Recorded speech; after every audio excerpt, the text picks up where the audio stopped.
Greetings, everyone. I'm Ryan Chan, the CEO and founder of UpKeep. Today, we're going to demystify the world of steam traps and their preventative maintenance schedules. We'll show you how to manage these crucial components, whether they're mechanical, thermostatic, or thermodynamic, and how a simple tool like a CMMS can be a game changer. You'll learn what to look out for during inspections, and why keeping up with maintenance can save you a lot of trouble, and more importantly, a lot of money. Let's dive in. Steam traps, with their automatic valves that allow steam to escape from a given space, are commonly used in facilities and manufacturing plants. So, how do we maintain these steam traps? The maintenance revolves around the pressure ratings. The general rule is the higher the pressure, the more frequent the test. For instance, if you have high-pressure traps with rates greater than 250 psig, you should be testing them daily. On the other hand, low-pressure traps with rates below 30 psig can be checked monthly or even annually. Here's an interesting fact. On average, steam traps are replaced every 3 to 4 years. And here's a pro tip.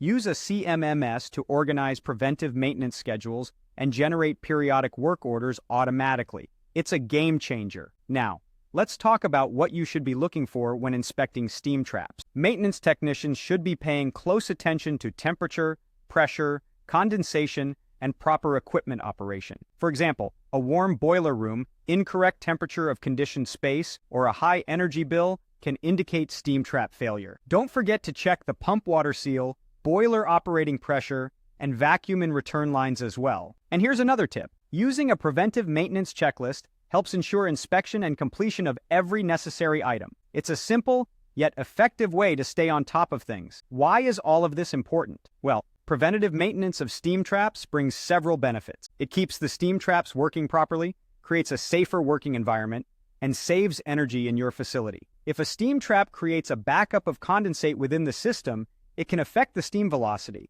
An improperly operating steam trap can increase the force of the water hammer and blow out a strainer or valve. This is not only a potential safety hazard, but also a risk for further equipment damage. And here's something you might not have considered. Steam traps that are stuck open allow steam to escape continuously, wasting energy as long as this condition goes unrecognized. According to industrial controls, a steam trap that has not been maintained can cost thousands of dollars in lost energy per year. Now that's a cost no one wants to bear. So there you have it, the ins and outs of steam trap preventative maintenance. Remember, regular checks and maintenance can save you a lot of trouble and money in the long run. Thank you for watching this video. Today, we've learned about the importance of maintaining steam traps, how to inspect them, and the benefits of using a CMMS. If you found this video helpful, please subscribe to our channel for more content like this. For more insights and resources, visit our website at upkeep.com. We look forward to seeing you in our next video.